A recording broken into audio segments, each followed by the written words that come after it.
Hello, friends. This is Dave Hurwitz here with random reviews from the Overflow Room. Working backwards through the alphabet, we are on Stravinsky. And we're going to be on Stravinsky for about 1, 2, 3, 4, maybe 4 or 5 more videos after this one. It's just so much Stravinsky, and it's all the same stuff, or a lot of it. But one of the reasons I have so much overflow is because I like to get the pieces that are less familiar. But because nothing Stravinsky wrote is very long, they're always coupled with things that are familiar. So you wind up with lots of the same stuff. I mean, you know, I don't need to tell you. You know that's how it works, right? So here we have Stravinsky, music for 4 hands. It's the Rite of Spring, its 4-hand version, the Sonata for 2 pianos, and the Concerto for 2 pianos with Benjamin Frith and Peter Hill. Excellent pianists, both. This is on Naxos. It's a very good disc. You should consider it if you want his music for 2 pianos or 4 hands or lots of appendages and digits. I mean, that's the way it goes. Then we've got Yuri Bashmet with the Moscow Soloists on Onyx. The Onyx label, well, that's interesting. We have Apollo, the 1947 version, the Concerto in D for strings, possibly the driest and least interesting piece he ever wrote. And then Prokofiev's 20 Vision Fugitive for piano, arranged for strings by Rudolf Barshai and Roman Balashov. So there you go. And wonderful performances. Very, very good. Bashmet is a terrific conductor. Dorati. Oh boy, it's in the Antal Dorati box on Decca. The Stravinsky Symphony and the Scherzo Fantastique. You know, I kept these again because I wanted to have the symphony. And, you know, they went out of print very, very quickly because everything interesting goes out of print very, very quickly, doesn't it? Oh, this is wonderful. Chailly doing Stravinsky, Petrushka and Pulcinella with the Concertgebouw. Gorgeous performances, fabulously well recorded on Decca. And this is a made-on-demand archive CD because from archivemusic.com because the Deccas were long gone. Of course, there's also now a Chailly Conducts Stravinsky box. Probably that's out of print too. Gosh. Stravinsky 125th Anniversary Album. Robert Kraft with Jennifer Frautschi doing the Rite of Spring, the Violin Concerto, Symphonies of Wind Instruments, and Zvezdoliki, also known as King of the Stars. Now, the Rite of Spring performance here is not the most exciting in the world. Kraft was not at his best doing Stravinsky's earlier music because there wasn't a shred of romantic anything in Robert Kraft. There was, however, lots of shreds of other stuff once he got past the romantic period. So everything else is terrific, absolutely terrific. I mean, even the early chorus, even, you know, the which is actually early Stravinsky, but it's Stravinsky channeling Scriabin, and so, you know, modernist kind of work. So, you know, we have no problem with that. But the Rite of Spring, you know, there's so many just incredibly exciting versions of it, and virtuosic versions of it. So we can't knock Robert Kraft for not nailing that totally. Oh, look, Stravinsky, composer and conductor, early versions on Andante. Remember Andante?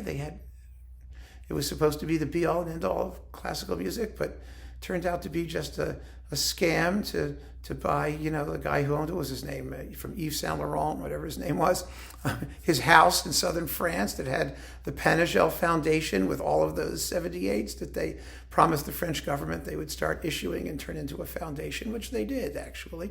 And then they stopped, and then that was it. Now he has the house. So here it is. These are historical recordings, the earliest recordings with Stravinsky conducting his own stuff. And that's all we need to say about it. It's 3 discs.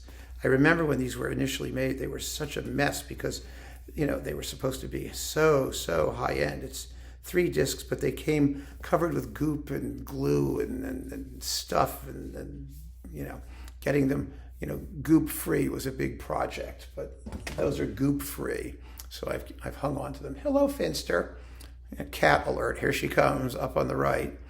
I think she should be in the picture. Up there she goes. There she is. Hello there.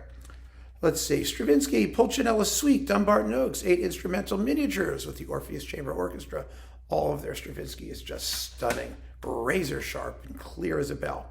The Rite of Spring and Prokofiev Romeo and Juliet excerpts. The New York Phil with Zubin Mehta. Mehta always did a great Rite of Spring. This one is no exception. And Metropolis Romeo and Juliet excerpts are very, very exciting, even if they're in mono. I think they're in mono, but it doesn't make any difference because we love them anyway. Maybe not. Maybe they're in stereo. I'm trying to see here. See, if they don't tell me, obviously, I don't have the patience to keep looking. but they're okay. Hey, honey, you want to come down? You want to come visit? No. Okay, she's bored. All right. Bernstein conducts Stravinsky. These are his DG recordings with the Israel Philharmonic, and these are really, really good. The Rite of Spring is very good. Petrushka is very good. The Firebird Suite, Symphony of Three Movements, and Scène de Ballet, all very, very fine performances. Dryly recorded, but it works for Stravinsky. It really does. I like these. That's a DG twofer. Then we've got, let's see, The Rite of Spring, Petrushka. This is on Brilliant Classics, licensed from somewhere. The Firebird and Pulcinella. So, these are Ormandy's.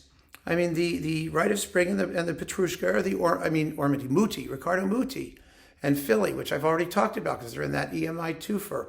And then the Firebird is also Muti and Philly, and that's a knockout. The Pulcinella and the other two works, the Suites 1 and 2, are Mariner and the Academy, and those are also excellent. It's a great 2-disc Stravinsky set, which is why I kept it, even though I have it elsewhere on other labels. It's amazing, isn't it? Joseph Cripps. Here's an interesting disc. Brahms, Academic Festival, Variations on a Theme by Haydn, Tragic Overture, Strauss, Der Rosenkavalier Suite, and Stravinsky, the Firebird Suite. Had to get that. I mean, really, right? Untested. Is it great? Well, maybe not. Is it Joseph Cripps? Well, definitely. So it was just one of those things I wanted to have because it's part of the Cripps discography.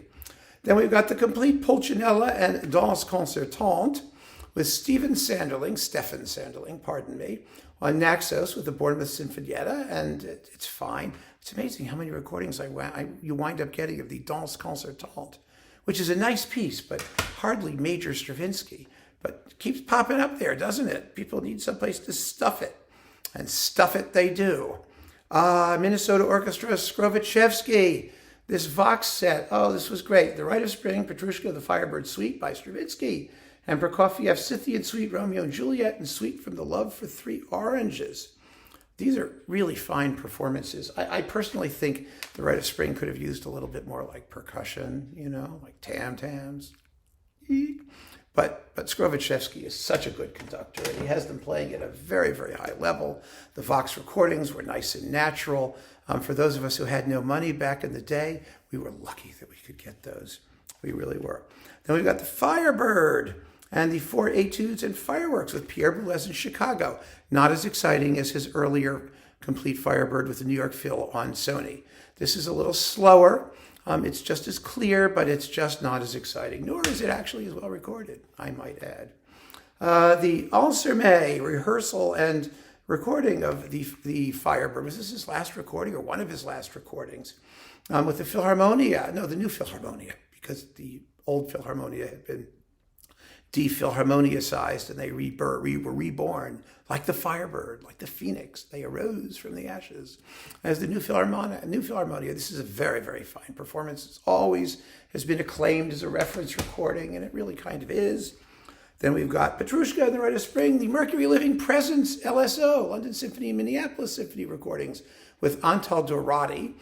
These are also quite good. They could also use with a little more percussion because they had the same damn tam-tam when Skrovichevsky took over. They needed something else. What can I tell you? Exciting performances, though. My God, the Rite of Spring is only 29 minutes. Nowadays, it often lasts up to like 33, 35 minutes. And in Stravinsky, where rhythm is everything, those minutes matter. They really do. So this is fine. I mean, it's nice to have a Mercury Living Presence, but it's in the Dorati box that was recently reissued by Eloquence. And last but not least, Stravinsky, the Great Ballets, not with Colin Davis and the Concertgebouw, but with Heitinck and the London Phil. The Complete Firebird, Apollon Musajet, that's with Igor Markevich, the London Symphony. Petrushka and the Rite of Spring. Now, these were very, very highly regarded, especially the British press when they first came out, and they're quite good. They really are. I mean, Heitinck was sort of young and into it in those days, and he has them playing quite well. They're a little bit staid, laid back, maybe just a hair, but, they were competitive.